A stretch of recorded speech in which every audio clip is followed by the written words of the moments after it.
We gather together to celebrate the marriage of Peter and Amber. The covenant of marriage can be one of the most amazing things that we can partake in. From the very beginning, we find in the book of Genesis, God saying that it was not good for Adam to be alone. So he proceeds to bring every beast of the field and every bird of the heavens before him to name them. And when he was through, it says, "But for Adam, there was not found a helper fit for him.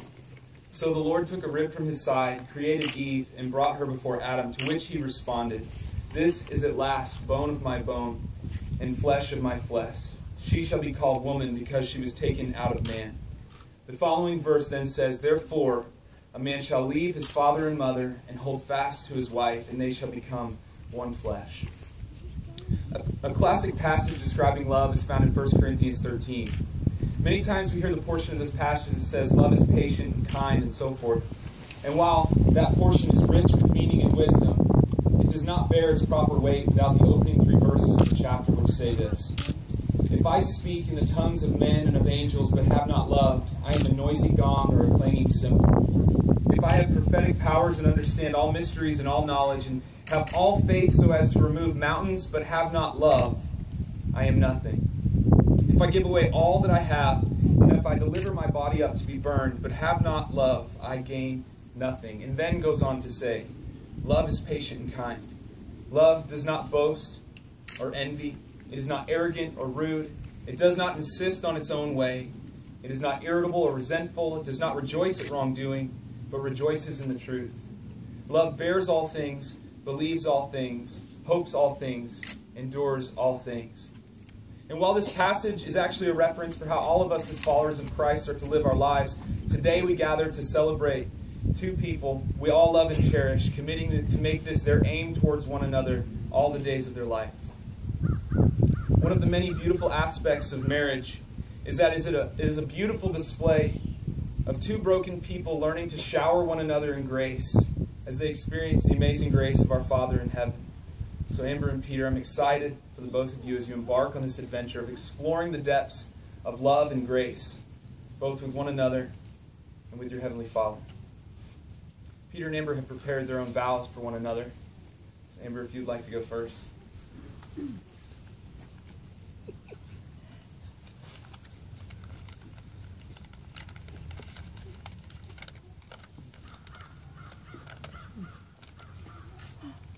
Today, I choose you to be my husband. You caught my eye the minute I saw you, and you captured my heart with every word that you spoke to me. When you smile, that gorgeous smile, my heart flutters, and I can't believe that you're all mine. You support me through challenges and inspire me to see beyond my own limitations. With your partnership, I know I will grow stronger tomorrow than I was yesterday. I await the opportunity to grow alongside you, getting to know the amazing person that you're going to become and falling in love a little more every single day. I promise to always respect you and encourage you. I promise that I will love you more deeply with each passing day. I will laugh with you in times of joy, and I will comfort you in times of sorrow.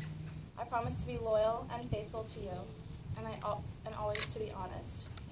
And most importantly, I promise to seek God with you, bravely and constantly, holding you closer than any other human to the heart of my heart, with only God in the very center. I love you for all that you are, all that you have been, and all that you are yet to be.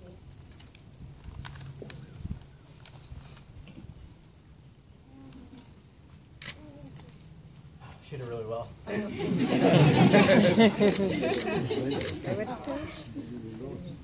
Gorgeous, by the way. I love you, Amber. When I say that I love you, this is what I mean. You're the woman that God had me wait for. You've brought me more peace and steadiness than I have ever known. From the days since I met you, you've been the best, or have been the best days of my life. Your perfect smile, your passion, your beauty, your laughter, your faith, your courage, your kindness, they all enrich me in every moment I spend with you. I promise to always laugh with you and never go to bed angry. I promise to protect you and support you physically, emotionally, financially, and spiritually to the best of my abilities. I promise to love you and respect you through any circumstance, happy or sad, easy or difficult, remaining faithful and loyal to you for the rest of my days. And most importantly, I promise to seek God with you, bravely and constantly, holding you closer than any other human to the heart of my heart, with only God in the very center. And today I'm honored and privileged to take you as my wife. Amen. Plant the rings.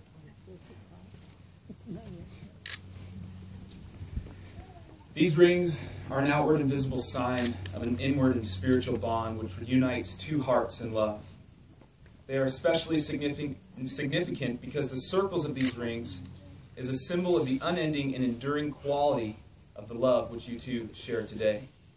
And now, as a token of your love and of your deep desire to be forever united, Peter, I invite you to take this ring and place it on the finger of your bride and repeat after me. Amber, I give you this ring as a symbol of my love and my faithfulness to you. And by the same token, Amber, I invite you to place this ring on the finger of your groom and repeat after me. Peter, I give you this ring as a symbol of my love and my faithfulness to you. Peter and Amber are going to participate in a sand ceremony. This beautiful union is symbolized through the combining of these two individual containers of sand. The first represents you, Peter, in all that you were, all that you are, and all that you will ever be. And the second represents you, Amber, in all that you are, all that you were, and all that you will ever be. Each one holds its own unique beauty, strength, and character, and can stand on their own and be whole. But when the two are blended together, they represent an entirely new and extraordinary creation. Each grain of sand brings to the mixture a lasting beauty that forever enriches the combination. And just as these grains of sand can never be separated and poured again into individual vases, so will the love and bond between the two of you be rendered inseparable.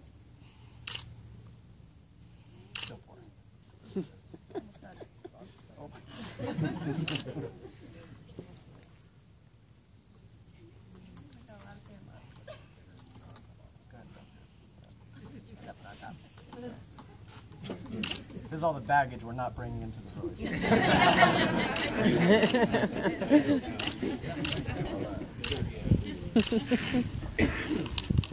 That's awesome. Well, Peter and Amber, you have professed your love by the exchanging of your vows. You've symbolized your commitment to each other by the giving of rings, and have expressed the union of two becoming one by the pouring of unity sand. So I have one last question to ask each of you. Amber, do you take Peter to be your husband, to live together in the covenant of marriage, and do you promise to love him, comfort him, honor and keep him, for richer and for poorer, in sickness and in health, forsaking all others, being faithful to him alone, as long as you both shall live? I do. And Peter, do you take Amber to... No, that's good. All right. Do you take Amber to be your wife, to live together in the covenant of marriage, and do you promise to love her, comfort her, honor and keep her, for richer and for poorer, in sickness and in health, forsaking all others, being faithful to her alone, as long as you both shall live? I do. By the power vested in me, I now pronounce you husband and wife. You may kiss your bride.